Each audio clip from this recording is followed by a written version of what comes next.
आज हम लोग बुद्धि के बारे में पढ़ेंगे। सीटेट का टॉपिक है बुद्धि और बुद्धि लब्धि।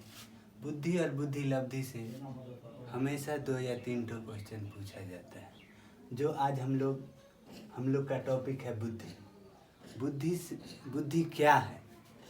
बुद्धि वह शक्ति जिसकी सहायता से हम किसी समस्या का समाधान करने में सक्षम होते हैं, उस शक्ति को बुद्धि कहा जाता है। बुद्धि बच्चों में जन्मजात भी आता है और वातावरण के कारण भी आता है और अनुभव से भी सीखते हैं। बुद्धि सिर्फ जन्मजात या वातावरण से ही न, दोनों का सामंजस्य मिला के जो हमें प्राप्त होता है उसे बुद्धि कहते हैं। ऐसे बुद्धि वह शक्ति जिसकी सहायता से हम किसी समस्या का समाधान करने में सक्षम होते हैं, उस शक्ति को बुद्धि कहा जाता है। बुद्धि के मुख्य 3 पक्ष होते हैं। बुद्धि के मुख्यतः 3 पक्ष होते हैं: कार्यात्मक, संचारात्मक एवं क्रियात्मक। बुद्धि के मुख्य 3 श्रेणी में रखा गया है। बुद्धि को मुख्यतः 3 श्रेणी में रखा गया है: सामाजिक बुद्धि, स्थूल या मूर्त बुद्धि और अमूर्त बुद्धि। ये बुद्धि को मुख्यतः 3 श्रेणी में रखा गया है। सामाजिक बुद्धि का तात्पर्य है हम समाज में मतलब किस तरह से रहे कि हमें समाज में तकलीफ न हो। तो कोई बच्चा को देखते होंगे, उसे सामाजिक बुद्धि थोड़ा कम होता है, तो हम लोग के यहाँ बोला जाता है उसे सामाजिक बुद्धि नहीं है, उसे पढ़ने लिखने आ गया लेकिन सामाजिक बुद्धि नहीं है। सामाजिक बुद्धि हो गया स्थूल या मूर्त बुद्धि। स्थूल या मूर्त बुद्धि जिसकी साक्ष्य हो, जो देख सकते हैं, छू सकते हैं, वह हो गया मूर्त बुद्धि। मूर्त बुद्धि।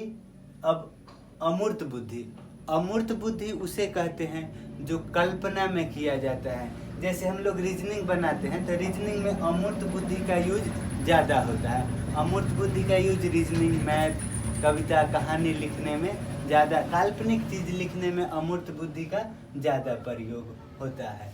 तो हम लोग जान गए बुद्धि को मुख्य 3 श्रेणियों में रखा गया है: सामाजिक बुद्धि, स्थूल बुद्धि और अमूर्त बुद्धि। अब चलते हैं बुद्धि की परिभाषाएं। जैसे हम लोग का हर टॉपिक पे अपना अपना विचार होता है, उसी प्रकार बुद्धि को मनोवैज्ञानिकों ने अपना अपना परिभाषा दिया। जैसे वुडवर्थ महोदय के अनुसार, वुडवर्थ महोदय का कहना था बुद्धि कार्य करने की एक विधि है। बुद्धि क्या है? कार्य करने की एक विधि है। ये कहना था वुडवर्थ महोदय का। आगे बिने महोदय के अनुसार बुद्धि इन 4 शब्दों में निहित है: ज्ञान, आविष्कार, निर्देश और आलोचना। बुद्धि 4 शब्दों में निहित है: ज्ञान, आविष्कार, निर्देश और आलोचना, बिने महोदय के अनुसार। थॉर्नडाइक महोदय, जब हम लोग साइकोलॉजी पढ़ते हैं तो थॉर्नडाइक महोदय बहुत ही ज़्यादा मनोविज्ञान में इनका देन है। तो जब भी कोई भी टॉपिक पढ़ेंगे तो याद रखिएगा थॉर्नडाइक महोदय घूमते घूमते आ जाएंगे, क्या कि इनका देन बहुत ज़्यादा है शिक्षा शास्त्र में भी। तो थॉर्नडाइक महोदय के अनुसार सत्य या तथ्य के दृष्टिकोण से उत्तम प्रतिक्रियाओं की शक्ति ही बुद्धि है। टर्मन महोदय, बुद्धि अमूर्त विचारों के बारे में सोचने की योग्यता है। हम लोग कभी कभी सोचते हैं जैसा होगा तो वैसा हो सकता है, वही कौन सा विचार आता है? अमूर्त विचार। तो बुद्धि अमूर्त विचारों के बारे में सोचने की योग्यता है टर्मन महोदय के अनुसार। वुडरो महोदय के अनुसार बुद्धि ज्ञान अर्जन करने की क्षमता है। बुद्धि ज्ञान अर्जन करने की क्षमता है। ज्ञान अर्जन करने का मतलब जो कहीं हम जा रहे हैं, कोई चीज़ हुआ, उससे हम लोग सीख गए, वो ज्ञान अर्जन करना हुआ। तो वुडरो महोदय के अनुसार बुद्धि ज्ञान अर्जन करने की क्षमता है।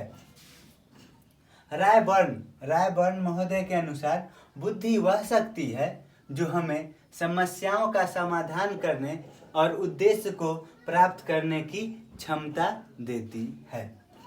स्टर्न महोदय के अनुसार बुद्धि व्यक्ति की वह सामान्य योग्यता है जिसके द्वारा वह सचेत रूप से नवीन आवश्यकताओं के अनुसार चिंतन करता है। इस तरह जीवन की नई समस्याओं एवं स्थितियों के अनुसार अपने आप को ढालने की सामान्य मानसिक योग्यता बुद्धि कहलाती है। स्टर्न महोदय के अनुसार जब हम इन मनोवैज्ञानिक का परिभाषा या कथन पढ़ेंगे, और बहुत सारे मनोवैज्ञानिक का कथन दिया हुआ है और आप कहीं से भी खोज के पढ़ लेंगे। इसे परिभाषा आपको जब सीटेट का देखिएगा सेट निकाल के, तो पूरा 150 क्वेश्चन में 1 या 2 ठो परिभाषा से संबंधित रहता है, ज़्यादा परिभाषा से संबंधित नहीं रहता है। लेकिन फिर भी हम इन लोगों का कथन लिख दिए हैं क्योंकि बिने महोदय, थॉर्नडाइक महोदय, टर्मन महोदय, स्टर्न महोदय ये सब बुद्धि के बारे में बहुत ज़्यादा विचार किए थे, बहुत ज़्यादा चिंतन किए थे और बहुत ज़्यादा बुद्धि के बारे में बताए थे। इसीलिए कम से कम बिने महोदय, स्टर्न महोदय, टर्मन महोदय, थॉर्नडाइक महोदय, इन लोगों का कथन याद रहना चाहिए क्योंकि ये सब आ सकता है। जब हम लोग बुद्धि का परिभाषा देखें तो उससे क्या सीखें? इन सभी मनोवैज्ञानिक के परिभाषाओं के अनुसार हम यह कह सकते हैं कि बुद्धि अमूर्त चिंतन की योग्यता, अनुभव से लाभ उठाने की योग्यता, वातावरण से सामंजस्य करने की योग्यता, समस्या समाधान करने की योग्यता ही बुद्धि कहलाती है। बुद्धि जन्मजात और वातावरण दोनों का सामंजस्य होता है। और आगे हम लोग अब नेक्स्ट वीडियो में पढ़ेंगे बुद्धि के सिद्धांत। तो पूरा वीडियो देखिए और अच्छा लगे तो लाइक ज़रूर करें। पूरा वीडियो देखने के लिए धन्यवाद।